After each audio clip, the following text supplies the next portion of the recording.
The salt-burned crown had ruined every false heir who dared touch it. That was what the dragon court believed. It sat on a pedestal of white stone at the center of the ashen hall, pale as bone, sharp as winter, its thin spikes crusted with old salt and dead fire. The crown had no jewels, no gold, no softness, only white metal, burned clean by ancient dragon flame and a law carved into the floor beneath it. False blood shall blister, stolen blood shall scar, true blood shall endure. For generations, the court had used it to judge claimants, pretenders, bastards, and inconvenient children born with royal eyes in servant houses. Most screamed before the crown touched their brows. Some fainted. One boy had lost the skin from half his face because his mother swore a dragon had bowed at his birth. Tonight, they brought Aralyn Vale to the crown, not because they believed she was royal, because they wanted the relic to prove she was not. She stood barefoot on the white saltstone floor, with her wrists bound in thin silver chains. Her plain gray dress marked her as a palace ward, not servant, not noble, not free enough to be either. A ward could be fed, educated, displayed, punished, and married off when politics required it. A ward could belong to the palace without ever belonging to a family. Aralyn had belonged nowhere for 20 years. The court had always called her the foundling girl, found in the ruins of the old southern nursery after the Saltfire Rebellion, found wrapped in a burned cloak, found with no parents, no name, no proof of blood except a small white mark beneath her collarbone, shaped like a cracked eggshell. The healers said it was a burn. The council said it was a stain. Aralyn had learned never to ask why it warmed when dragons cried. Lord Vaerath stood beside the pedestal, one hand resting lightly near the salt-burned crown. He was tall, silver-haired, and elegant in the way old knives were elegant after years of use. His council robe was black with white embroidery at the sleeves, each thread shaped like a salt lily. His face held sorrow so polished it could almost pass for mercy. Aralyn Vale, he announced, has been accused of carrying forbidden salt-fire blood. A murmur passed through the court. Forbidden, not false. Aralyn noticed the difference. So did the man on the dragon throne. King Rhaedric Solon did not sit easily, though no one else would have dared say it. The throne was made of black dragon bone and red glass, and the fire behind it threw shadows over his face. He wore dark ceremonial armor, a white mantle clasped at one shoulder, and a crown of red gold dragon teeth that looked too heavy for any living head. His eyes were amber, nearly molten, but they did not burn with cruelty. They watched too carefully for that. Aralyn had seen him only from a distance before tonight. At royal feasts, at executions, once in the western courtyard during a storm, standing alone while a sickly red dragon circled above the palace and refused to land. People said King Rhaedric had inherited every dragon in the realm. Aralyn had thought then that inherited was a strange word for creatures who looked at him as if waiting for an apology. Now his gaze moved from her bound hands to the crown on the pedestal. Forbidden salt, fire blood, he repeated. The hall quieted. Lord Vaerath bowed. Yes, Your Majesty. The old line was extinguished after the rebellion. Any trace that survives would be treason against the crown. Blood is not treason, Rhaedric said. Several nobles looked down. Vaerath's smile remained unchanged. Blood can become a banner. Aralyn felt the room shift around that sentence. There it was, the real accusation. Not that she had done something, that someone might one day use her. A noblewoman near the front whispered, "Look at her. She does not even deny it." Aralyn kept her face still. Denial was dangerous when no one had asked for truth. The court did not want her answer. It wanted her reaction. Fear would make her look guilty. Anger would make her look dangerous. Silence made them call her hollow. She chose silence anyway. It was the only thing in the room that still belonged to her. Lord Vaerath lifted a white silk cloth from beside the pedestal. Beneath it lay a small relic, a shard of pale scale, curved like the inside of an eggshell. Aralyn's mark burned beneath her dress. Her breath caught before she could stop it. Rhaedric saw. Vaerath saw too. The council lord's eyes sharpened for one heartbeat, then softened again for the court. This scale was found in her chamber, he said, wrapped in linen beneath her pillow. A lie. A perfect one. Aralyn had never seen the scale before tonight, but her body knew it. That was the worst part. The mark beneath her collarbone pulsed with heat, answering the pale shard like a heartbeat answering another from far away. Rhaedric leaned forward. Who found it? My wardens.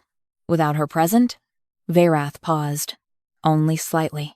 The search was conducted under council authority. That was not my question. A thin silence cut through the hall. Aralyn looked at the Dragon King despite herself. For one dangerous second, his eyes met hers. Not kindly, not softly, but with an awareness that made her feel less like an object placed before judgment, and more like a witness he had not expected to find. Vaerath lowered his head. She was not present, Your Majesty. Rhaedric's jaw tightened. Before he could speak again, Vaerath turned toward the court. The salt-burned crown exists precisely for such doubt. If she is innocent, the crown will leave her untouched. If she carries forbidden blood, the white fire will show us. Aralyn stared at the crown. The spikes looked sharper now. No one mentioned that innocent and forbidden blood were not opposites. No one mentioned that the old Saltfire line had once ruled before House Solon took the throne. No one mentioned that relics created after betrayals often served the betrayers best. 2 guards stepped behind her. Rhaedric rose. The entire court sank slightly, not bowing, but bracing. Wait, he said. Vaerath's expression did not move, but his fingers tightened near the pedestal. My king? What sentence follows if the crown marks her? Exile, if she survives. Execution if the burn proves active royal claim. Aralyn's mouth went dry. Rhaedric looked at her. Do you claim royal blood? The court leaned forward. She could lie. She could say no. She could say she was only a foundling ward, with no father, no mother, no house, no dragon, no banner, no wish to be anything worth killing. But the pale scale on the pedestal pulsed. The mark beneath her collarbone answered, and for the first time in her life, Aralyn was tired of making herself smaller than other people's fear. I claim nothing that has not first claimed me, she said. The hall went still. Rhaedric's eyes changed. Vaerath's smile vanished, only for a breath. Then he lifted the salt-burned crown. White fire licked along its rim. Then let the crown decide. The guards forced Aralyn to her knees before the pedestal. Salt scraped her skin. The silver chains around her wrists tightened. Above her, the court watched with hungry stillness, waiting for her face to burn, waiting for the foundling girl to become another cautionary tale told in whispers to children with strange marks. Vaerath lowered the crown toward her head. The white fire touched a strand of her dark hair. Nothing burned. The crown trembled. Aralyn felt a sound move through the hall, too low for human ears. A crack formed along the crown's front spike. Vaerath froze. Rhaedric stepped down from the throne. The crown did not burn Aralyn. It melted. White metal softened in Vaerath's hands, running like wax over his fingers. He gasped and tried to drop it, but the crown slipped free of him and flowed into Aralyn's bound palms. It did not scorch her. It gathered there, warm and trembling, folding inward on itself as the court watched in horror. Spike became shell. Salt became scale. White fire became a pulse. Aralyn looked down at her hands. The salt-burned crown had become a dragon egg. Small. Living. Pale as moon salt. Veined with gold. It beat once. Only once. Then it stopped. The hall held its breath. Aralyn whispered, I hear you. The egg beat again. Harder. King Rhaedric stopped at the foot of the dais, his face stripped of command and filled with something far more dangerous. Ave. Fear. Recognition.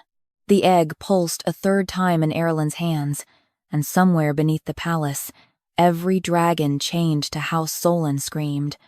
Lord Vaerath stepped back as if the sound had cut him, and from inside the living shell came a tiny crack, not breaking, answering. The first crack in the egg silenced every lie in the Ashen Hall. No one moved. Even the guards holding Aralyn's chains forgot to breathe. White fire trembled across the saltstone floor in thin veins, not spreading outward to burn, but curling protectively around her knees. The dragon egg rested in her bound palms, pale and warm, its gold veins pulsing only when her breath touched it. Lord Vaerath stared at his burned fingers. The salt-burned crown had melted through his gloves, but had not harmed Aralyn's skin. That was the first truth the court could not dress in ceremony. Rhaedric stepped closer. At his movement, the egg beat again. A tiny sound came from inside it. Not a cry. A knock. Aralyn's chest tightened. The mark beneath her collarbone burned with answering heat. For 20 years she had believed that mark was the only thing about her body that did not belong to hunger, fear, or palace instruction. Now she understood it had been waiting for this. "Your Majesty," Vaerath said sharply. "Step back." The command was wrong before the court could admit it. Council lords advised kings. They did not order them. Rhaedric turned his head slowly. "Why?" Vaerath recovered at once. "Because whatever that thing is, it has already corrupted a royal relic." Aralyn looked down at the egg in her hands. That thing, it beat once under her gaze, as if wounded by the words. Without thinking, she curled her fingers around it. The hall inhaled. Rhaedric saw the gesture. So did Vaerath. The council lord's eyes narrowed with the cold satisfaction of a man finding a new accusation. "You protect it." Aralyn lifted her eyes. "It is alive. A crown cannot be alive." Then perhaps it was never only a crown. The words left her before fear could stop them. A murmur spread through the nobles, sharp and frightened. On the high walls, red banners of House Solon stirred, though no wind entered the hall. The dragons beneath the palace screamed again, a far-off chorus of pain that shook dust from the ceiling. Rhaedric flinched, only slightly, but Aralyn saw it. The sound hurt him, not in his ears, deeper. "My king," Vaerath said, "the egg must be sealed before it wakes whatever remains of the rebellion." "The rebellion," Rhaedric repeated. "You mean the salt fire line." "I mean traitors who burned half this palace and tried to murder your grandfather." The egg pulsed hard in Aralyn's hands. A thin crack widened. Gold light slipped through it. Inside the light, for one heartbeat, Aralyn saw a room burning white, a woman with dark hair holding a dragon egg against her chest, soldiers wearing House Solon armor, a crown being forced over the egg like a cage. Then the vision vanished. Aralyn swayed. Rhaedric was beside her before the guards could tighten their grip. "Release her chains." The guards looked at Vaerath first. That mistake filled the hall. Rhaedric's face went cold. "I gave an order." The guards dropped the chains. Silver hit saltstone with a sound like judgment falling. Aralyn's wrists throbbed where the lynx had bitten her, but she did not rub the marks. She held the egg with both hands, afraid that if she moved carelessly, the fragile life inside it might vanish back into metal and law. Vaerath stepped between her and the king. "Your mercy is being used against you." Rhaedric's gaze did not leave Aralyn. "I have shown none yet." The honesty of that answer cut more deeply than comfort would have. He was not pretending he had saved her. He had merely stopped the court from killing her too quickly. Aralyn respected that more than she wanted to. The egg knocked again. This time, the sound echoed through the floor. Far beneath the Ashen Hall, one dragon answered with a roar so broken it became almost human. Rhaedric closed his eyes for half a breath. When he opened them, command had returned, but something behind it was shaken loose. "What is beneath this hall?" Aralyn asked. Vaerath answered before the king could. "Royal dragon crypts. Nothing more." The egg grew hot. Aralyn winced. Rhaedric noticed. That was a lie. Varath's face hardened. Careful, your majesty. Again. That wrong note. Again, the king heard it. Rhaedric turned fully toward his council lord. How long has the salt-burned crown held an egg? The hall went still. Varath's expression became sorrowful. It has held no egg. The girl's blood has transformed it. The egg pulsed once. Gold light flared across Aralyn's mark beneath her collar. The neckline of her gray dress glowed, and beneath the cloth, the white crack-shell shape became visible to the entire hall. Nobles recoiled. Saltfire mark. Impossible. She carries the old line. Kill it before it hatches. The last voice came from the eastern terrace. Rhaedric's head snapped toward it, but the damage was done. Fear found shape. A noble lord drew a ceremonial blade. A priestess cried out for sealing salt. 2 guards raised spears toward Aralyn. Not fully, not yet, but enough that the egg shuddered in her hands. The small life inside it was afraid. That changed something in her. Aralyn had endured humiliation because endurance was safer than anger. She had swallowed questions because foundling wards survived by being grateful for scraps of belonging. But this was not about her face burning now. It was not about her blood being named forbidden. Something alive had been trapped inside a crown long enough to forget how to hatch, and the court wanted to punish it for answering her. She rose to her feet. The white fire on the floor rose with her.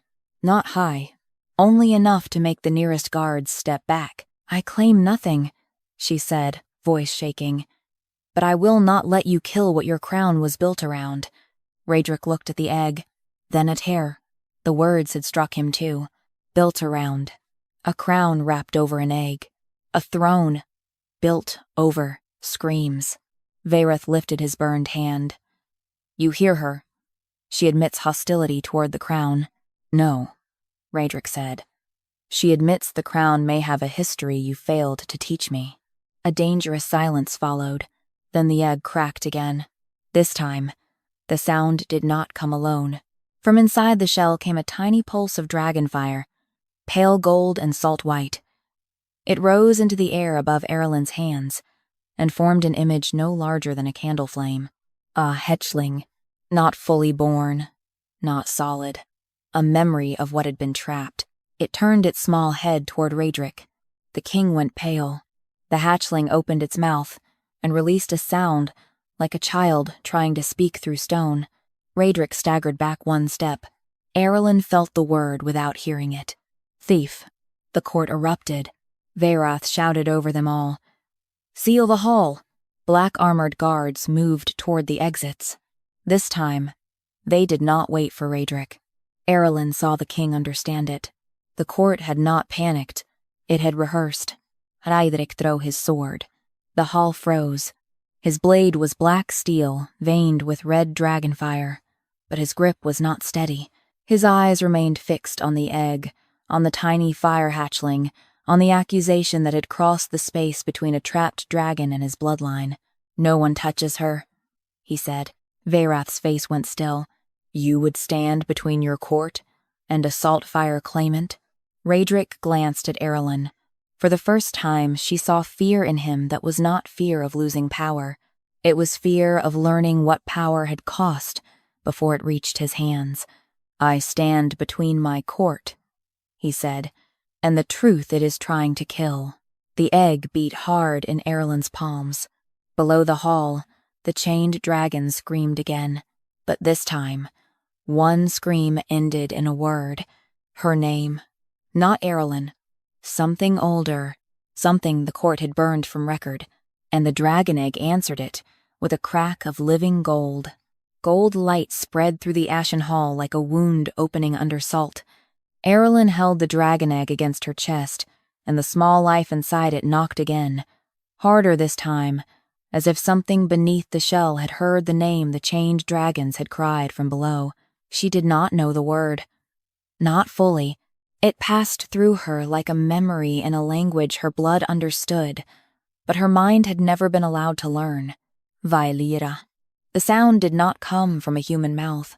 It rose from under the floor, from the dragon crypts Veyrath had called empty, from every throat chained in darkness beneath House Solan's throne.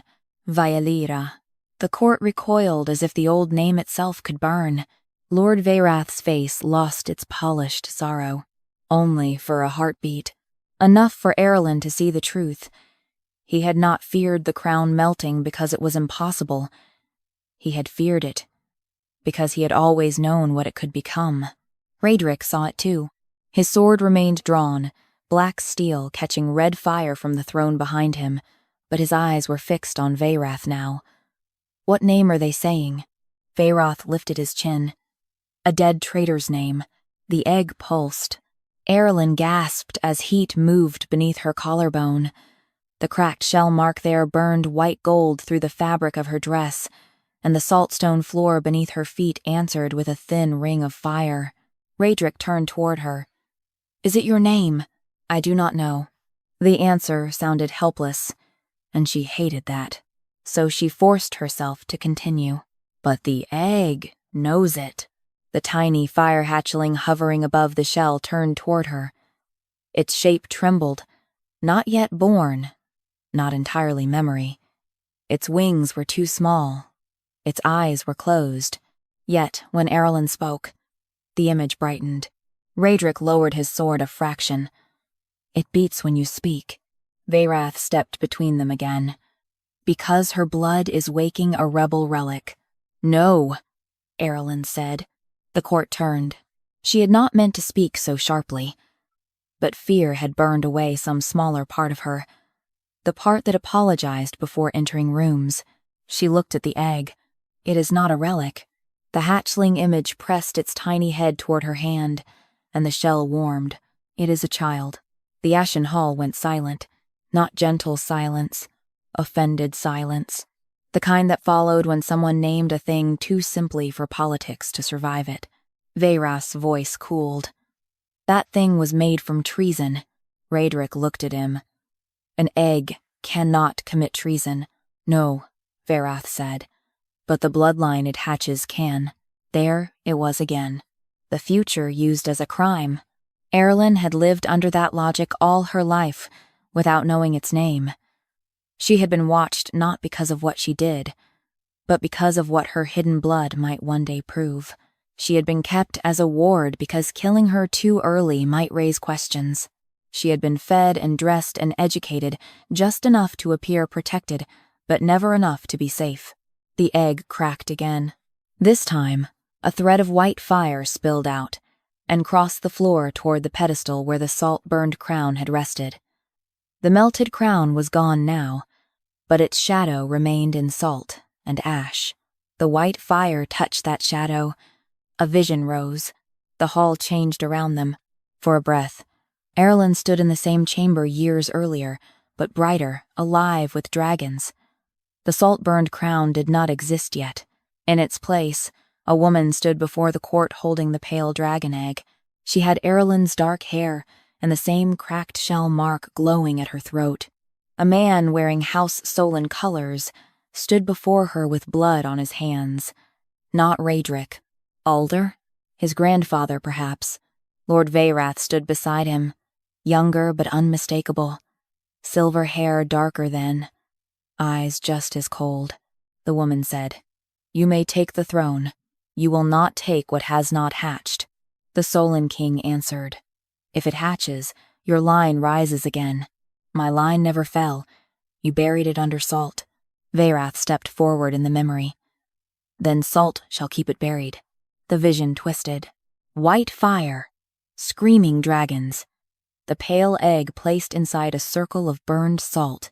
A crown forged not from royal inheritance, but from melted cage metal, forced around the egg until its heartbeat vanished beneath white metal and law.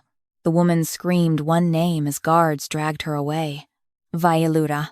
The vision shattered. Aralyn staggered, but Rhaedric caught her before she fell. His hand closed around her elbow, firm but careful. The contact sent heat through the egg, and the hatchling image flickered toward him.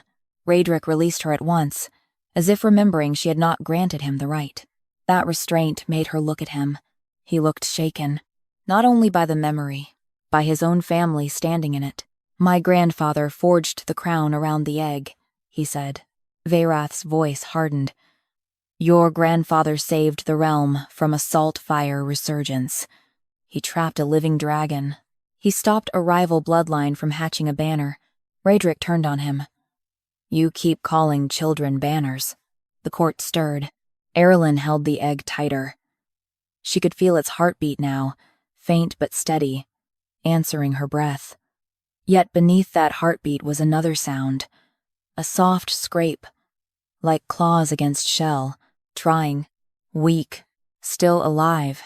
After decades of being made into a crown, Veyrath saw the court's uncertainty and moved quickly. Your Majesty, he said, if you allow this to continue, every dragon beneath the palace will answer her. If the saltfire heir wakes one egg, she may wake all the relics made after the rebellion. Do you understand what that means? Rhaedric's face went still. Aralyn did not understand. Not until a noblewoman whispered, The crown vault. Rhaedric heard. His jaw tightened. Veyrath smiled sadly. Yes. Every crown, every scepter, every royal seal forged from rebel dragon remains. Your family did not inherit only a throne. It inherited the peace made from their defeat. If she breaks that peace, she breaks your kingdom. The egg grew cold in Aralyn's hands. The court watched Rhaedric. This was the trap. Clearer now than any chain. If he protected her, he risked exposing every relic of his house as a prison. If he condemned her, he preserved his throne by killing the first living truth that had failed to burn. Aralyn looked at him and expected the king to choose himself. Instead, he looked at the egg. Can it survive outside the crown? He asked. Veyrath's expression sharpened. That is not the question. It is mine. A hush followed. The tiny fire hatchling above the shell turned toward Rhaedric again. Its closed eyes seemed to tremble. Aralyn felt the answer before she knew how to say it. Not yet, she whispered. It is too weak. Rhaedric looked at her. What does it need? Veyrath snapped. It needs to be sealed. The egg knocked once. Hard. Aralyn's mouth formed the truth without permission. It needs my name. The moment she said it, the salt-burned crown's melted shadow flared white across the floor. Lines of fire raced outward from the pedestal, forming old letters in a language no tutor had taught her. Yet Aralyn could read them. Last saltfire heir. Egg-bound blood. Name withheld. Hatching denied. The court erupted. Rhaedric stepped in front of Aralyn, sword raised. But she moved around him, not because she did not fear the nobles drawing blades, because she was tired of men deciding whether truth could stand in the open. She lifted the egg toward the hall. My name was taken, she said, voice shaking. Then give it back. The egg beat violently. The dragons beneath the palace answered. Veyrath's face went white with fury. No one speaks it, he ordered. A dozen council guards raised salt blades toward Aralyn. Rhaedric's sword burned red. But before steel met salt, the egg cracked wide enough for a single dragon eye to open inside the shell. Pale gold. Ancien. Newborn. The tiny hatchling looked through the crack at Aralyn, and in a voice no louder than flame touching water, it whispered, Via Lyra. The name moved through Aralyn like fire finding its first breath. Via Lyra. It did not replace her old name. It opened beneath it. Aralyn Vale had been the foundling ward, the gray-dressed girl taught to survive by being grateful for a corner of the palace. Valyra was older, buried deeper, tied to salt-white flames, unborn dragons, and a bloodline the court had turned into warning songs. The dragon egg beat once in her hands. The sound cracked the saltstone floor. Every dragon beneath the palace answered. This time, their screams did not sound like pain alone. They sounded like recognition breaking through years of iron sleep. Lord Veyrath moved first. Kill the egg. The order cut through the ashen hall before Rhaedric could speak. Council guards surged forward with salt blades raised, their white edges glowing with dead fire. Not ordinary weapons. Relic killers. Tools made to cut through dragonshell, royal claim, and inconvenient blood. Aralyn stepped back, clutching the egg against her chest. The hatchling eye inside the crack closed at once, as if fear had driven it deeper into the shell. Rhaedric struck the first salt blade aside with his sword. Red dragon fire met white salt flame. The impact threw sparks across the hall. "Stand down," he ordered. Only half the guards stopped. The other half looked at Veyrath. That was the second public truth of the night. The Dragon King's command no longer ruled every blade in his own hall. Rhaedric saw it. So did Aralyn. Veyrath lifted his burned hand. The skin still blistered from where the crown had melted. "Your Majesty, this is no longer a trial. The old heir has been named. The egg has opened its eye. If it hatches, the dragons below will break their bindings, and every noble house that swore to Solon rule will face saltfire judgment." "Good," someone whispered. It came from the back of the hall, a servant. No one knew which one. The word landed like a spark in dry grass. Several nobles turned, horrified. Some guards shifted uneasily. The court had spent decades believing the saltfire line was dead, but servants had long memories. They remembered dragons crying beneath floors. They remembered children born with pale marks vanishing into wardrooms. They remembered relics brought from the old rebellion, wrapped in chains instead of silk. Rhaedric looked toward the servant galleries, then back at Veyrath. "What bindings?" Veyrath's mouth tightened. Aralyn felt the egg warm again. The hatchling inside was listening. Rhaedric took one step toward his council lord. "You said the crypts were empty." "I said there was nothing of concern." "That is not the same answer." "No," Veyrath said, and the sorrow in his voice turned hard. "Because kings do not always survive every answer." The Ashen Hall drew a single breath. Rhaedric's sword lowered slightly. "You decided which truths I could survive? I protected your crown. You protected yours through mine." Veyrath's face went still. "A small thing. A fatal thing." Aralyn saw the words hit their mark. Veyrath did not love House Solon. He loved the machinery of power built around it. The hidden chambers, the sealed records, the council right to tell kings what history they were allowed to inherit. The egg knocked softly. Aralyn looked down. A hairline crack spread across the shell, gold light glowing beneath it. Inside, the hatchling moved again, weak but determined, pressing toward her voice. It needed her name, but it also needed safety. And there was none in the Ashen Hall. Veyrath saw the crack widen. His eyes sharpened with decision. "Salt the floor." The council guards struck their blades against the white stone. Lines of burned salt flared from the old law carved beneath the pedestal. "False blood shall blister. Stolen blood shall scar. True blood shall endure." The words twisted, blackening at the edges, and new lines crawled out from them like worms. Saltfire blood shall be sealed. Egg-bound claim shall be silenced. No dragon shall hatch against the crown. Aralyn stared at the changing law. "It was rewritten," she whispered. Rhaedric looked at the floor, horror tightening his face. The salt-burned crown had never been a neutral judge. Its law had been altered, made to burn anyone who might wake what had been trapped inside it. The white salt fire raced toward Aralyn. Rhaedric moved to shield her. This time, she stopped him with one word. "Wait." His body went rigid. The salt fire crawled closer, bright enough to bleach the hem of her gray dress. Aralyn knelt and set the egg gently on the floor before her. The court gasped. Veyrath's eyes widened. "Do not let her speak." But the egg was already beating. Aralyn placed both palms on the saltstone around it. White fire licked over her fingers. Pain flashed up her arms, sharp and clean.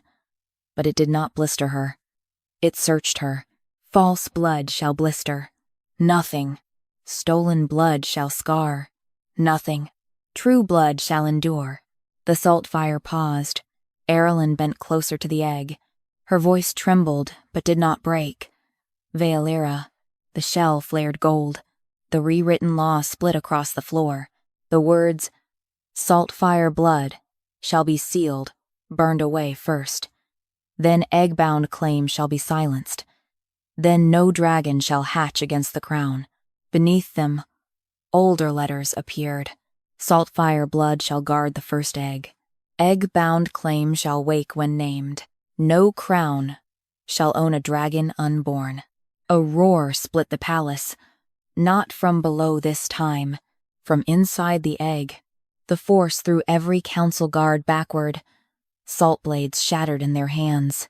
White fire rushed outward, not burning the innocent, but wrapping around every altered law, every false line, every council seal carved into the hall. Veyrath staggered. For the first time, fear fully entered his face. Aralyn lifted the egg again. It was heavier now, warmer, alive enough that something inside it pressed against her palm, as if trying to rest there. Rhaedric looked at her hands, then at the broken salt blades across the floor. "I was crowned under that law," he said quietly. Aralyn looked at him. The realization had wounded him more deeply than accusation would have. He was not only standing beside the hidden heir now, he was standing inside proof that his own kingship had been shaped by a lie written before he was born. Veyrath recovered by turning pain into command. "Your Majesty," he said, voice ringing toward the nobles, "if you allow her to leave this hall with that egg, House Solon's claim dies tonight." Rhaedric did not look at him. He looked at Aralyn, at the egg, at the hatchling that had called her by the name his court had tried to erase. Then he sheathed his sword. The court mistook it for surrender. Veyrath smiled.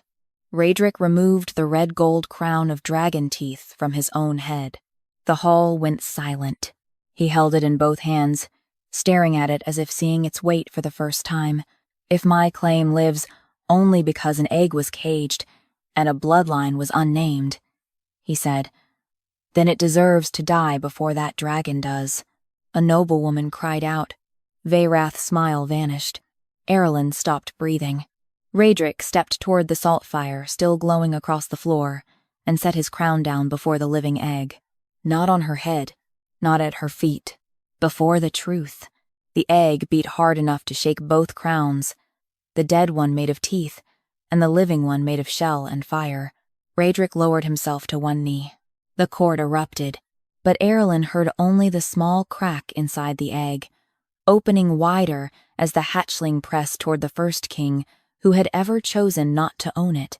And deep beneath the palace, the chained dragons began breaking their first links. The palace began to answer from underneath itself. First came a groan of stone, deep and ancient, rolling up through the salt stone floor until every noble in the ashen hall stumbled. Then came the iron sound of chains dragged across scales. Not one chain, dozens, hundreds, a buried chorus of metal-resisting creatures that had been forced to sleep beneath a throne built from their silence. Aralyn held the dragon egg close as the hall shook. The small life inside it beat harder now, not frantic, not afraid, but awake enough to know it was no longer alone. Rhaedric remained on one knee before the egg and his own crown, his head bowed beneath the weight of a truth his ancestors had left for him to inherit, like a blade hidden in velvet. Around him, the court broke into shouting. Blasphemy. "Seize the girl! The king has been ensorcelled.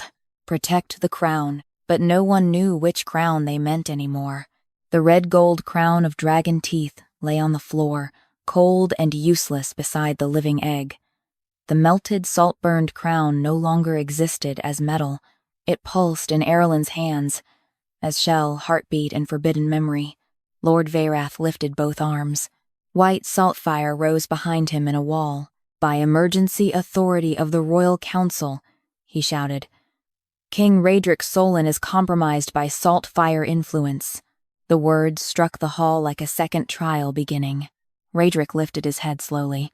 His face did not show surprise, only disappointment. sharp enough to cut. You had those words prepared. Vaerath's eyes hardened. Every wise counsel prepares for a king who mistakes guilt for justice. No, Rhaedric said, rising. You prepared for a king who might ask why dragons scream beneath his floor. The servants along the lower walls stirred. That was where the danger changed. The nobles feared losing power. The servants feared that hope might become punishable before it fully breathed. Many had spent their lives carrying salt, polishing relics, cleaning dragonbone, and hearing the muffled cries below the palace at night. They had been told the sounds were old pipes, old wind, old ghosts. Now the floor itself was confessing. A woman from the ash kitchens whispered, "They are alive."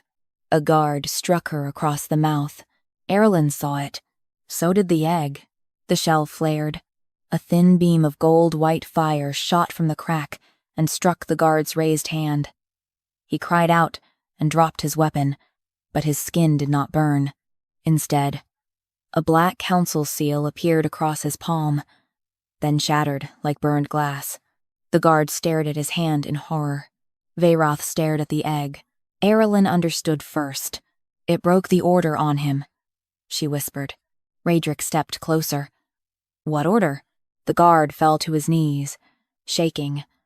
I was sworn to silence any servant who spoke of the lower chains. The ash kitchen woman pressed a bleeding hand to her mouth. The hall rippled with fear. Vaerath turned sharply. Remove them both. No one moved. The council lord's authority had not vanished, but it had cracked, and every person in the hall could hear the sound. The egg beat in Aralyn's hands. A pulse of light spread from it across the saltstone floor, touching old grooves and hidden carvings. Wherever the light passed, white dust lifted from the stone and formed images in the air.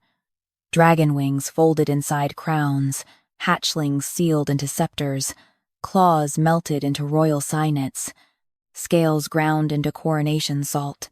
Aralyn's stomach turned. The saltfire dragons had not only been defeated, they had been made into proof of their own defeat. Rhaedric's voice came rough. How many relics?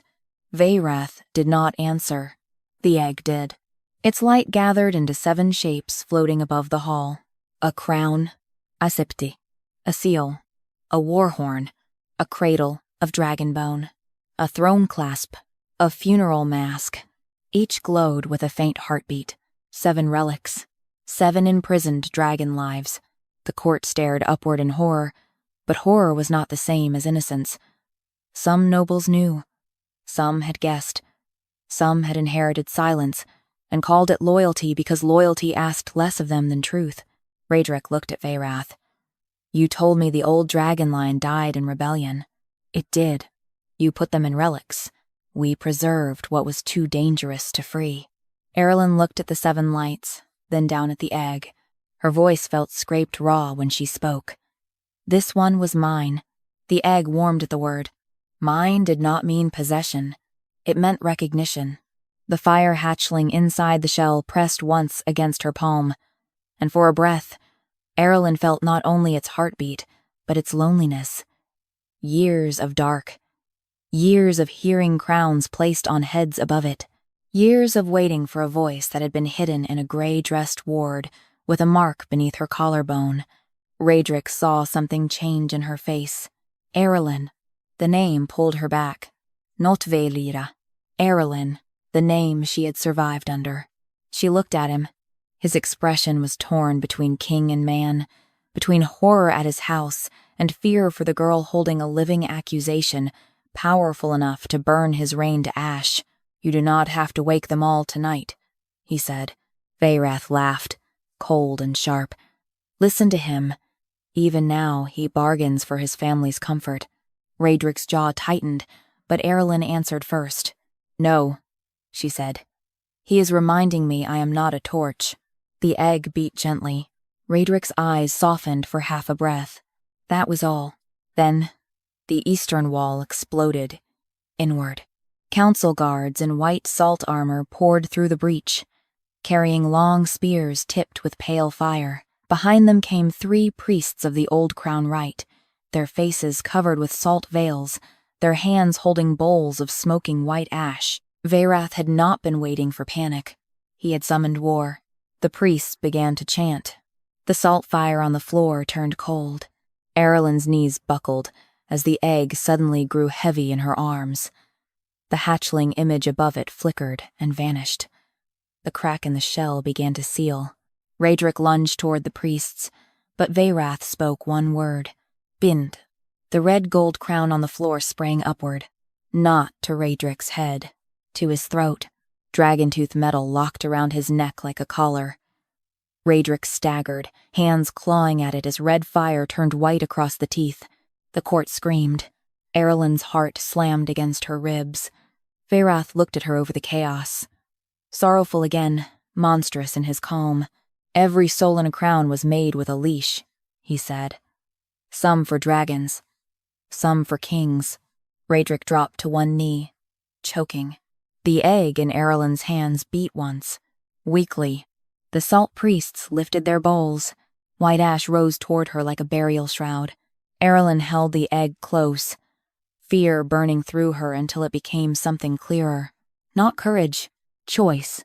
She looked at Rhaedric struggling beneath his own crown's collar, then at the 7 relic lights trembling above the hall, then at Vaerath, who had spent decades turning life into symbols, and symbols into prisons. You were right about one thing, she said. Vaerath paused. Aralyn lifted her chin, and the cracked shell mark beneath her collarbone burned through her gray dress like a small sunrise. If I wake this egg, your kingdom breaks. She looked down at the shell and whispered the name it had given her. Vailira. The egg cracked open beneath her hands, and the first salt-fire dragon in 70 years took its first breath. The hatchling did not come out screaming. It breathed. One small breath of salt-white fire slipped from the cracked shell and spread across Aralyn's fingers like warm light over cold skin. The egg opened in her hands, piece by piece, not shattering, but unfolding. Shell became scale. Gold veins became tiny wing bones. White fire became a heartbeat so bright every shadow in the ashen hall pulled away from it. A dragon no larger than a raven lifted its head from the broken shell. Its scales were pale as burned salt, edged with molten gold. Its eyes were ancient and newborn at once. When it looked at Aralyn, the cracked shell mark beneath her collarbone flared so brightly the gray cloth over it turned nearly transparent with light. The hatchling pressed its forehead to her palm. The court forgot to breathe. Then the 7 relic lights above the hall pulsed in answer.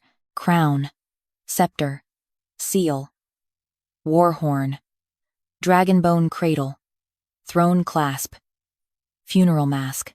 7 trapped lives heard the first one wake. Lord Vaerath's calm finally broke. Kill it now. The salt priests hurled white ash toward Aralyn. Rhaedric tried to rise, but the red gold crown locked around his throat blazed white.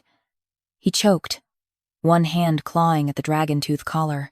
The leash dragged him down until one knee struck the floor hard enough to crack the salt stone. Aralyn looked at him. For one heartbeat, she saw not the Dragon King, not House Solon, not the bloodline that had inherited her silence. She saw a man being strangled by the same crown his court had taught him to wear. The hatchling hissed. Its tiny wings opened. White gold flame burst outward. The ash froze in midair, each grain suspended like a star. Then the hatchling inhaled, and the ash flew backward into the priest's bowls. The bowls cracked. The priests screamed as council seals burned black across their palms. Not wounds. Proof. Aralyn stepped toward Rhaedric. Vaerath's voice sharpened. Do not touch him. That crown is Solon bloodbound. Rhaedric forced his eyes up to hers. His face was pale, but he shook his head once. A warning. The crown collar tightened. Aralyn stopped. She understood the trap. If she pulled at the leash with saltfire, Vaerath would say she attacked the king. If Rhaedric broke it with royal fire, the collar would choke him before the court could decide whether he was victim or traitor. The hatchling climbed from her hand to her wrist, claws delicate against her skin. Its heartbeat echoed in her mark. Not break. Name. Aralyn looked at the crown around Rhaedric's throat. What are you? The court stared. Veyrath laughed once, harsh and incredulous. It is a royal crown. No.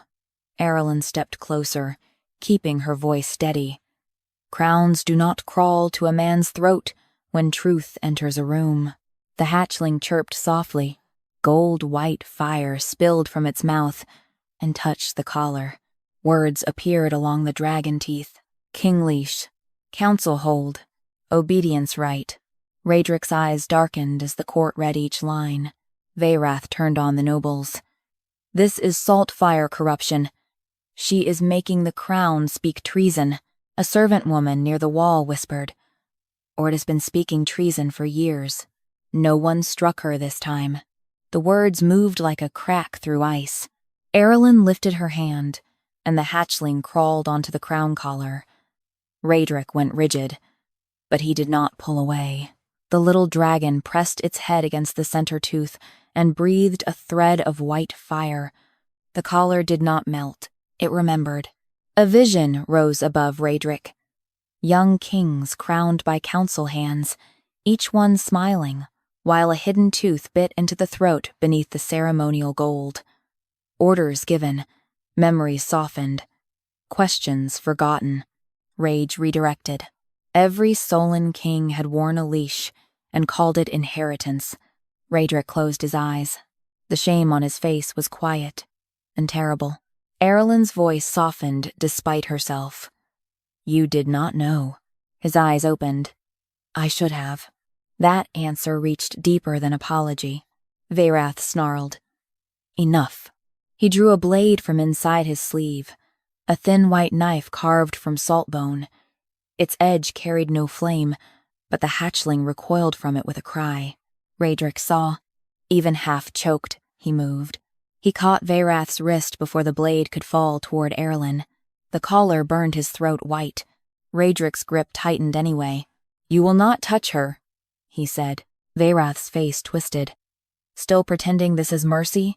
She wakes one dragon, and already you forget your kingdom. Rhaedric's voice came rough. No. I am remembering what my kingdom was built on. Aralyn placed her palm over the collar. This time, she did not pull. She spoke. Veilura. The hatchling answered with a sharp cry. The collar split down the center, not outward, inward. Every council rune carved inside the teeth burned away, one by one. Rhaedric gasped as the crown leash fell from his throat and struck the floor in two dead halves. The hall went silent. Then the hatchling turned from Aralyn's wrist and looked directly at Veyrath. The 7 relic lights above the hall began to descend. Veyrath stepped back. Aralyn felt the old power moving through the room now, not as command, but as witness. The first dragon had hatched. The others wanted names. And the court that had come to watch a hidden princess burn was about to learn how many crowns had been made from cages. The 7 lights lowered like stars, afraid of the floor. They did not fall. They descended slowly, each one trembling above the ashen hall with a heartbeat trapped inside it. Crown, scepter, seal, warhorn, dragonbone cradle, throne clasp, funeral mask. The symbols of House Solon's power hovered over the court. No longer proud relics, no longer sacred inheritance, but cages bright enough for everyone to see. Aralyn held the tiny saltfire hatchling against her wrist. Its claws pressed lightly into her skin. Its body was warm and fragile, too newly born to carry the fury shaking the hall, yet every trapped relic answered its breath. The hatchling looked from one light to another and made a soft, aching sound. Not command. Recognition. Rhaedric stood beside Aralyn with the broken crown leash at his feet. A red mark circled his throat, where the dragon-tooth collar had burned him, but he did not hide it. He let the court see what his own crown had done. That mattered. More than any apology. Lord Veyrath saw the shift, and struck before it could become loyalty. You see danger and call it truth, he said, turning to the nobles. If those relics open, the old dragon claims return. Every border sealed after the Saltfire Rebellion reopens. Every marriage pact made under Solon law becomes questionable. Every house in this hall loses the peace our ancestors purchased. With dragons, Aralyn said. The hall went still. Vaerath's eyes cut to her. She stepped forward, the hatchling's white gold light washing over her gray dress. Say it correctly. Your peace was purchased with dragons. A few nobles looked away. The servant galleries did not. They watched as if someone had finally named the sound under the floor. Rhaedric lifted his gaze to the 7 lights. Can they be freed safely? Vaerath gave a bitter laugh. There. Even now, he thinks this is a matter of careful handling. My king, there is no safe way to unmake a dynasty in public. Aralyn looked at the relic lights. Each carried a pulse. Each also carried pain. She could feel them through the hatchling. Not full dragons. Not yet, but dragon. Lives folded so tightly into royal objects that waking them all at once might tear the hall apart. Vaerath wanted exactly that. Panic. Fire. Dead nobles. A story where Saltfire blood became disaster before it became witness. So Aralyn did not reach for them. She spoke to them. Not yet. The 7 relic lights trembled. The hatchling looked up at her. Eyes bright. Rhaedric turned slightly. You can stop them? No. Aralyn swallowed. But I can ask them not to die trying to be born too quickly. Something in his face changed at that. Not softness. Respect. Vaerath sneered. A girl with one hatched beast thinks she can negotiate with relics older than her blood. No, Aralyn said. A girl who was turned into a ward so men could negotiate her life without her is done letting cages decide the shape of freedom. The hatchling cried out. White gold fire burst from its mouth and struck the nearest relic light, the war horn. It did not break. Instead, it opened like a memory. A vision filled the hall. A saltfire dragon, vast and crimson white, chained before a battlefield. Soldiers wearing early Solon colors stood around it. Lord Vaerath, younger, held a salt blade to a child's throat, while the dragon lowered its head in surrender. The dragon's horn was cut. The court watched that horn later mounted in gold. Blessed as a royal war relic, the vision vanished. The war horn light shook violently. Rhaedric's hands curled into fists. Name?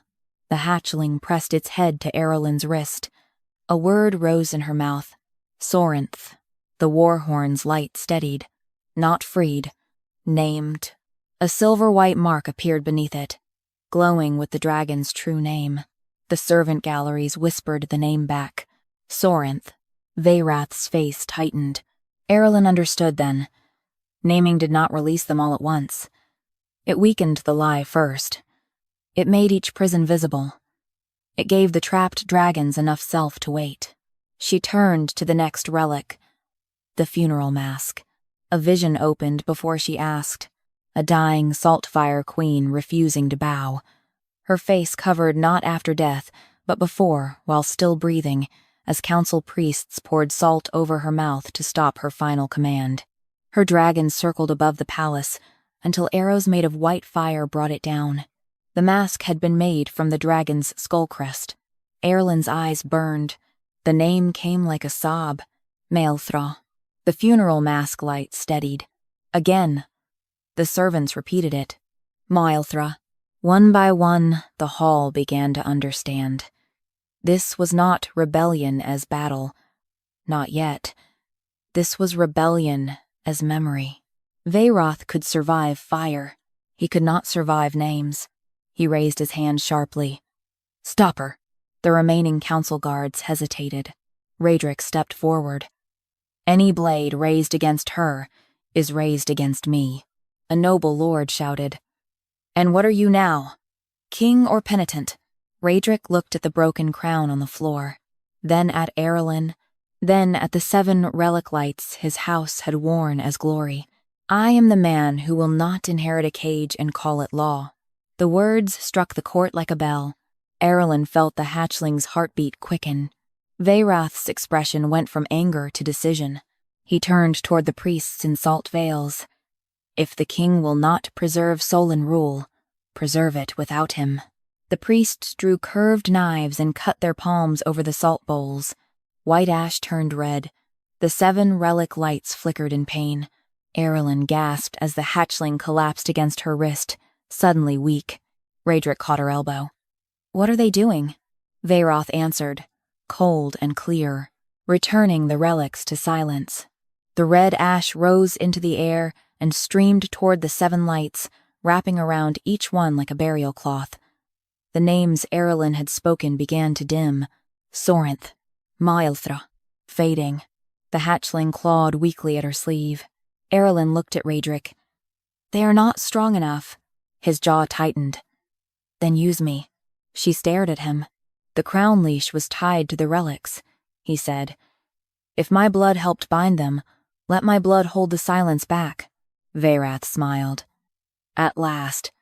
A Solon king offering himself to the machine. Aralyn understood the trap.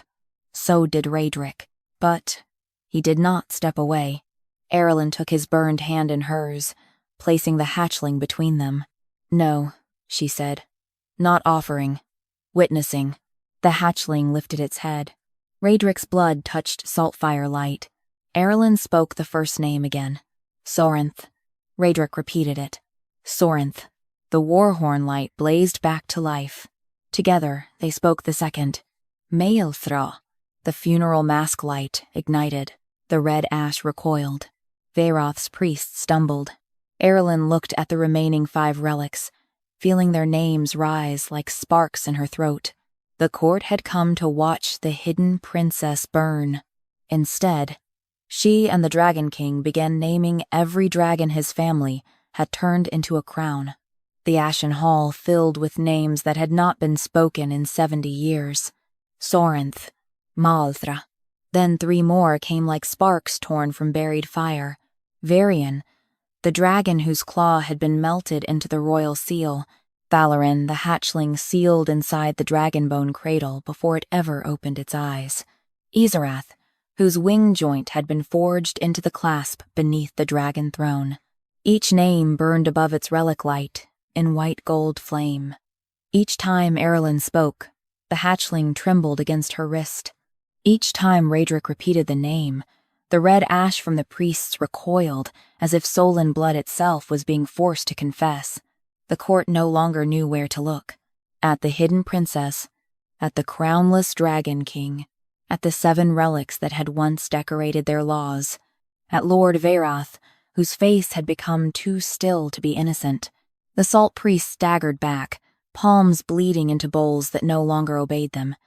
The white veils over their faces had begun to burn at the edges, not with flame, but with letters. Old council oaths appeared across the fabric. Seal the hatchlings, crown the captors, call the cages peace. A servant in the gallery whispered, They knew. The words spread faster than fire. They knew. They knew. They knew. Vaerath turned toward the court, voice sharp enough to wound. Of course we knew. Do you think kingdoms survive by innocence?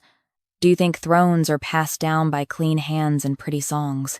The saltfire line would have burned this realm to bone if we let their dragons hatch again. Aralyn held the hatchling closer. It was weak from naming, but its tiny heart still beat against her skin. You keep saying would have, she said. Everything you did was punishment for a future you feared. Vaerath's eyes flashed. Because fear was wiser than mercy. No, Rhaedric said. Fear was easier to govern. The words silenced even the nobles. Vaerath looked at him with something almost like pity. You think confession will make you clean? You stand there with soul and blood in your veins, repeating names beside the girl whose line your house buried. Do you imagine she will spare you when the dragons wake? Aralyn felt the trap open beneath the question. There it was again. Make her dangerous. Make him afraid. make truth impossible by turning it into revenge before it could breathe. She looked at Rhaedric. He looked back. For the first time, she saw no demand in him, no plea for absolution, no silent request that she soften the truth so he could bear standing beside it. Only readiness. That unsettled her more than distrust would have.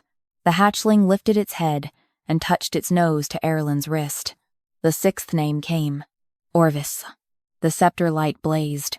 A vision opened above it, a silver-white dragon chained before a coronation dais, its spine bowed beneath 5 council blades. Vareth stood beside the old Solon king, holding a scroll. When the dragon refused to lower its head, they cut its tail spine and forged it into the royal scepter.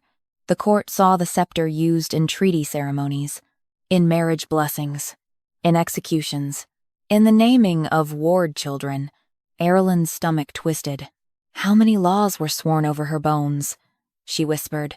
Varoth smiled without warmth. Enough to hold the realm together. Rhaedric stepped forward.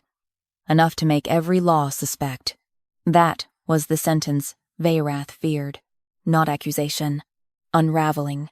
The final relic light descended. The crown. Not Rhaedric's red gold dragon tooth crown. The older one. The first crown of House Solon, preserved in the royal vault and worn only during blood succession rites. Its light hovered above the broken, salt-burned pedestal, pulsing slowly. Aralyn felt the hatchling tremble harder. This name was heavier. Alder, closer to the egg in her hands. She closed her eyes. A cry moved through her blood. A dragon curled around an unborn heir, wings wrapped over a cradle, while soldiers broke through a nursery door. A mother screaming, a crown placed over a shell, a hatchling heartbeat silenced beneath salt-white metal. The name tore from her throat. Elindra. The crown light exploded. Every torch in the Ashen Hall went out. For one breath, there was only white gold fire. Then the last vision opened. A saltfire queen stood in the southern nursery holding the same egg Aralyn had carried. Around her, dragons fought and fell. The Solon king entered with Varoth beside him, both covered in ash. "The throne is taken," the Solon king said. "Give me the egg, and your child may live." The queen looked at the infant wrapped beside her. Aralyn, not as she was now. A baby hidden beneath smoke-colored cloth, the cracked shell mark glowing faintly below her collarbone. "You will not raise my daughter as proof of your mercy," the queen said. Varoth stepped forward. "Then she will be raised as proof of nothing." The vision showed the baby carried away. The queen restrained. The egg sealed inside a burning crown. The dragons below dragged into chains. The story rewritten before the blood dried. When the vision ended, the Ashen Hall was silent, not shocked, convicted. Rhaedric turned toward Aralyn, his face pale with the full weight of it. "You were not found." Aralyn could barely speak. "No," she whispered. "I was kept." The hatchling pressed weakly against her palm. All 7 relic lights now burned with names. Sorinth, Maelthra, Vaerian, Thalorin, Iserath, Orvessa, Elindra. The red ash dissolved.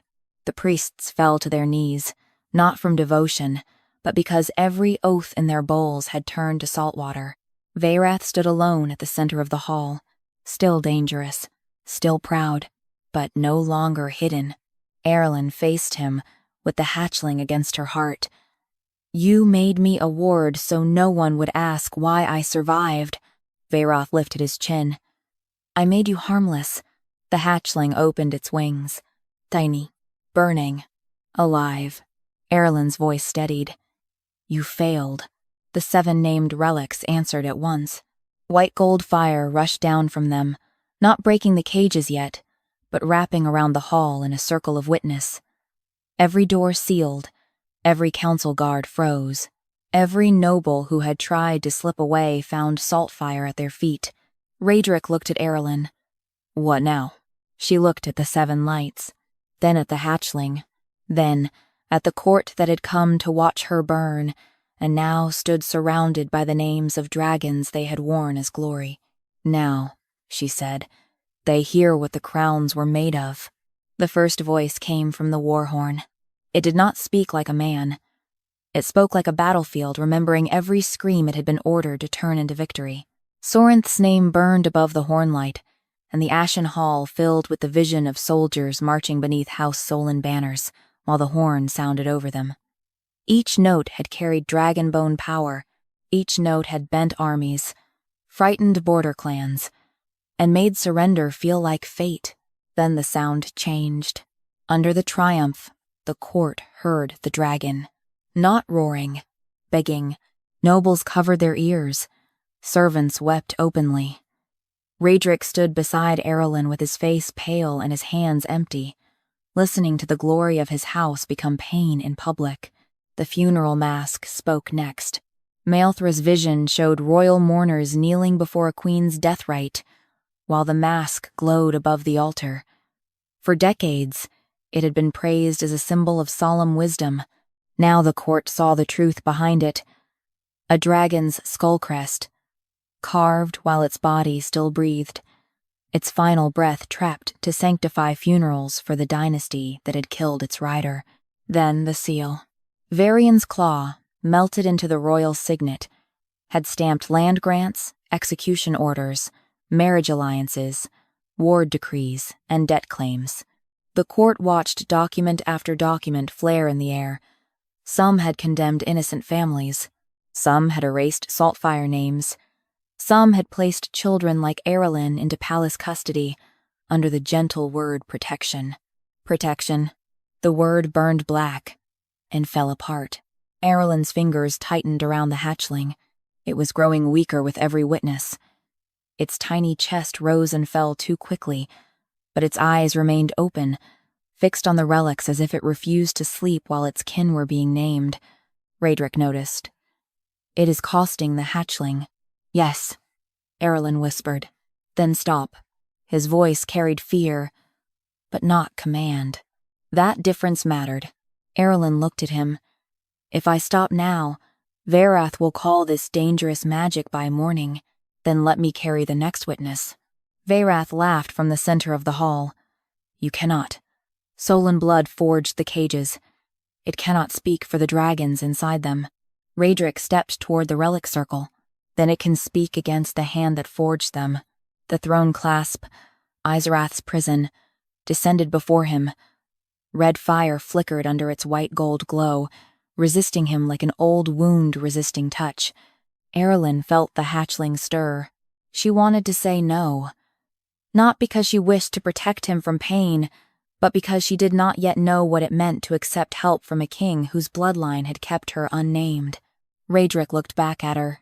"I am not asking to be absolved," he said. "Only to be useful." That made her lower her hand. The hatchling breathed once toward him. Rhaedric placed his palm beneath the throne clasp's light. The vision struck him hard enough to drop him to one knee. The hall saw what he saw. A young Solon heir, centuries earlier, crowned beneath the dragon throne, while the clasp beneath the seat tightened around a living dragon joint. Every time a king sat, the dragon's trapped body carried the weight of rule.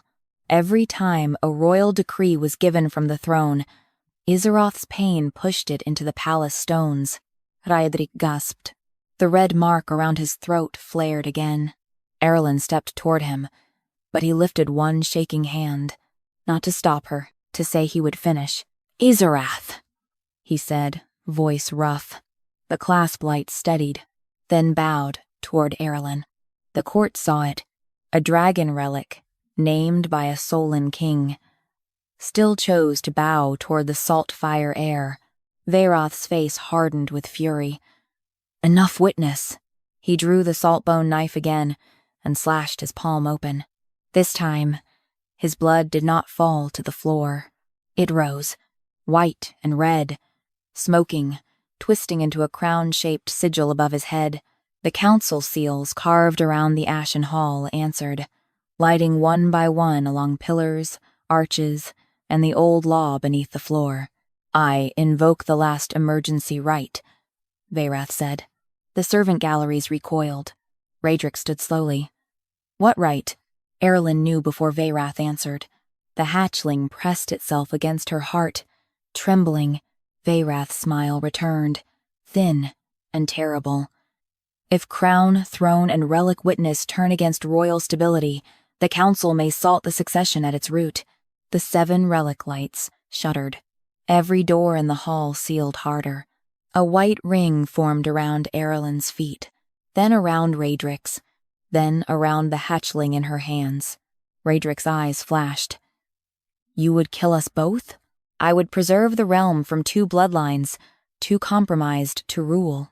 The nobles gasped, some in horror, some in relief. That hurt Aralyn most. Even now, after everything the relics had shown, part of the court wanted Varath's cruelty because it promised them a world where they would not have to change. The salt ring climbed Aralyn's ankles. Pain shot through her legs. The hatchling cried.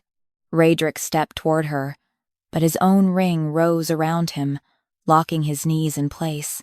Aralyn. Her name in his voice was not command, not claim. Fear, stripped bare. She looked at him across the white fire. Then at Varath. You still think succession is the root. The salt ring tightened. Aralyn nearly fell, but she held the hatchling close. You are wrong. Varath's eyes narrowed. Aralyn lifted the tiny dragon high enough for the whole hall to see. The root was never which bloodline sits higher. The hatchling opened its wings, weakly, bravely. The root is that you believe living things can be turned into tools if the court is frightened enough. The 7 relic lights blazed. Servants began speaking the dragon names again, one by one. Sorinth, Malethra, Vaerion, Thalorin, Izarath, Orvissa, Elindra. The names spread from the galleries to the guards, from guards to lower nobles, from lower nobles to the trembling priests. Each voice weakened the salt rings. Each spoken name made the emergency rite less clean, less lawful, less hidden. Varath shouted, Silence them! But silence no longer belonged to him. Rhaedric forced his hand through the salt ring around him. White fire burned up his arm, but he reached the broken halves of his crown leash and threw them into the center of Varath's sigil. The sigil cracked. Aralyn understood. The crown leash had been council power disguised as royal inheritance.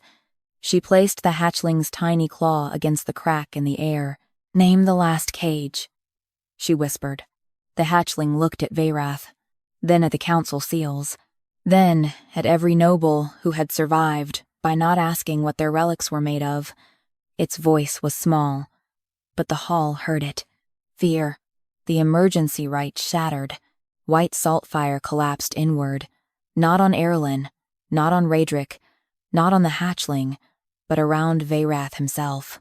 The council lord staggered as every seal in the hall broke from the stone and flew toward him like returning blades. One by one, the false laws wrapped around his arms, his chest, his throat, not killing him, naming him. Relic jailer, Ikbina, King Leasher, bloodline thief. Varath fell to his knees beneath the weight of the laws he had used on everyone else. The 7 relic lights descended behind Aralyn, no longer shaking, waiting. Rhaedric crossed the broken salt circle and stood beside her. The hatchling rested between them, breathing hard. Alive. Aralyn looked at the court. Now, she said, we decide what freedom means before we break every cage. The broken salt circle left the Ashen Hall breathing like a battlefield after the last blade fell. No one cheered. The truth had come too heavy for that. Lord Varath knelt at the center of the hall, with the shattered council laws wrapped around his body in bands of white fire. Each band carried a name the court could read. Relic Jailer, Eggbinder, King Leasher, Bloodline Thief. His silver hair had fallen loose around his face, and for the first time since Aralyn had known him, he looked less like a man carved from authority, and more like an old wound, refusing to close. The hatchling trembled between Aralyn and Rhaedric. Small, breathing, alive, its scales were still damp with gold fire, and the cracked pieces of its shell clung to Aralyn's palms like pale petals. Above them, the 7 relic lights hovered in a silent half-circle, each named dragon waiting in its cage. Not raging now, not breaking the palace apart. Waiting because someone had finally asked what freedom meant before turning it into another weapon. Rhaedric's throat was still marked where the crown leash had burned him. He did not hide it. He turned to the court, crownless, his black armor dusted with salt and ash. Every relic named tonight will be removed from royal use. No crown, seal, scepter, horn, mask, clasp, or cradle made from living dragon remains will hold law in this kingdom again. A nobleman near the western pillars stepped forward. Your Majesty, if those relics are stripped from law, half the old treaties will be reviewed, Rhaedric said. The nobleman paled. Rhaedric's voice sharpened. Not erased in chaos, not burned for spectacle, reviewed before witness, with the names of the dragons spoken first. The hatchling lifted its tiny head. The 7 relic lights pulsed once. Aralyn felt the answer through the mark beneath her collarbone. The trapped dragons did not want blind revenge. They wanted themselves returned to the story before anyone decided what justice looked like. That made the burden worse. Cleaner, but worse. She looked at the servant galleries. Faces watched from the shadows. Ash girls, salt carriers, old wardens, stable boys, silent cooks, women who had heard dragons crying under the floor for years and been told to scrub harder. They did not look at Aralyn as if she were a queen descended from fire. They looked at her as if she had opened a door they were afraid might close again. She would not let it close. The lower chains will be opened, Aralyn said. Her voice was not loud, but the hall listened now. Not because it loved her, because the relics did. Not all at once, she continued, before fear could become Vaerath's ghost. No trapped dragon will be forced into the sky before it remembers its own shape. No relic will be broken without its name. No life will be turned into proof for either bloodline again. Rhaedric looked at her. Something like pride crossed his face, but he did not claim it. He only bowed his head slightly, as if acknowledging the law in her words. Vaerath laughed from the floor. It came out rough, but still poisonous. There! He rasped. Already she speaks as ruler. Already the saltfire air takes the hall. Aralyn turned toward him. The hatchling hissed, but she touched its small back with one finger. No, she said. That is what you never understood. Not every voice that changes a room is trying to own it. Vaerath's eyes narrowed. You will not execute me, he said. You need me. I know where the lower seals are. I know which houses carry council oaths. I know which relics will shatter if touched too soon. Rhaedric stepped forward. For a moment, the court expected the sword. So did Vaerath.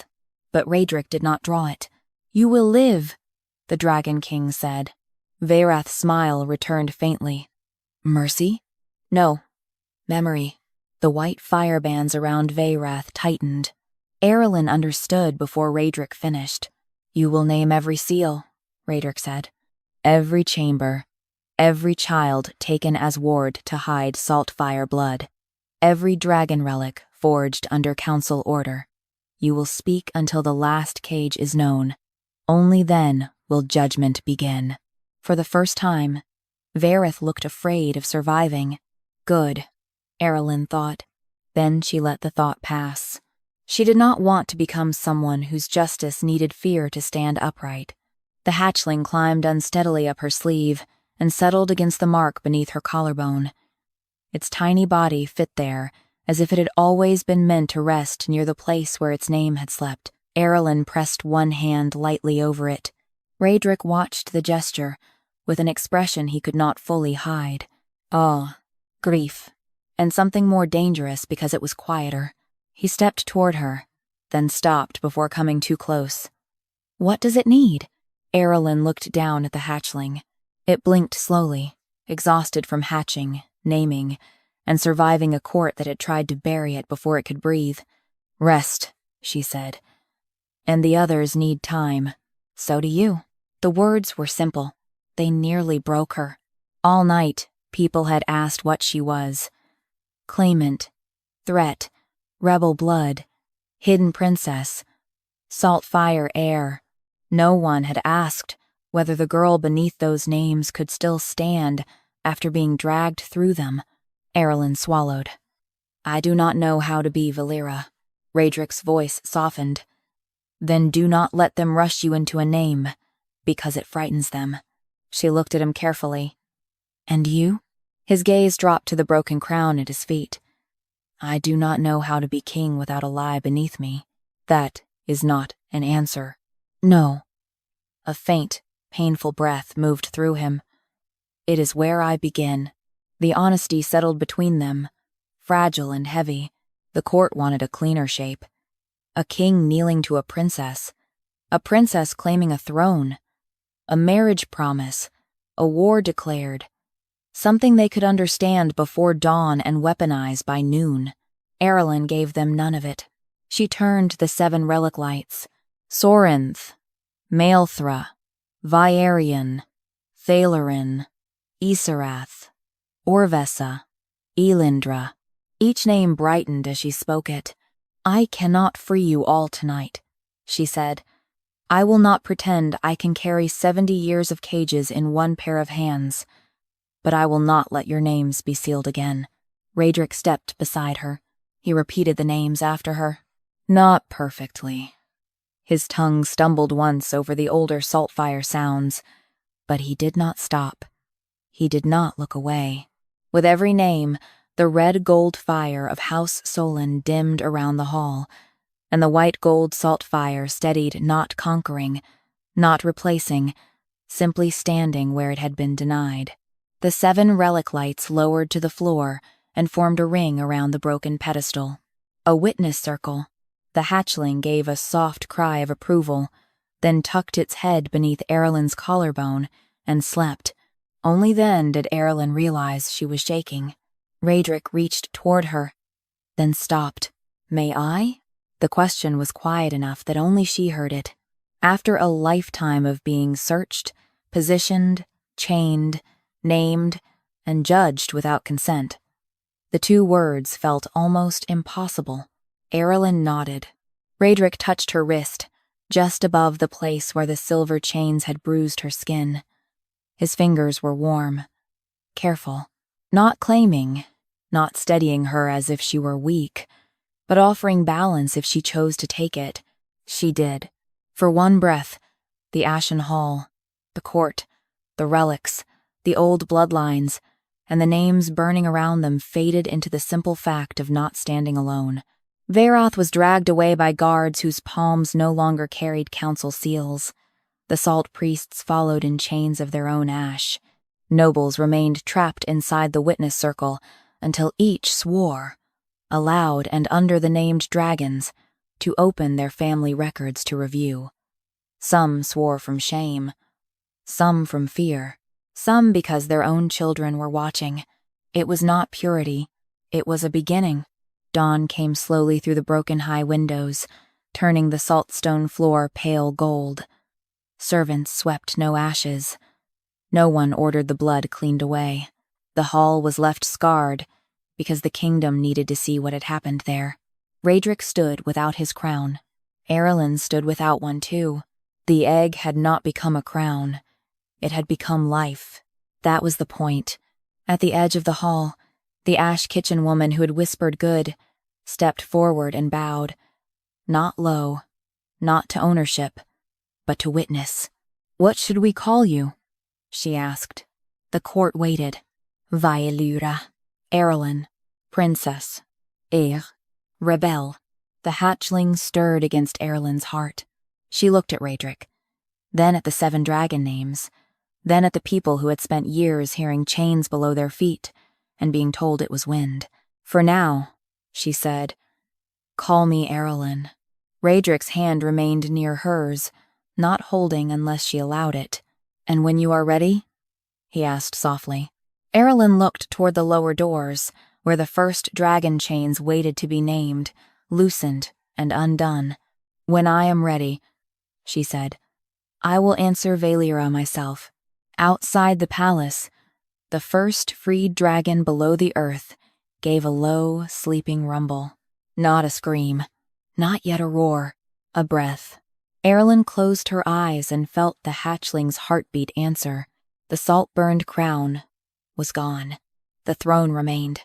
The lies were wounded, not dead.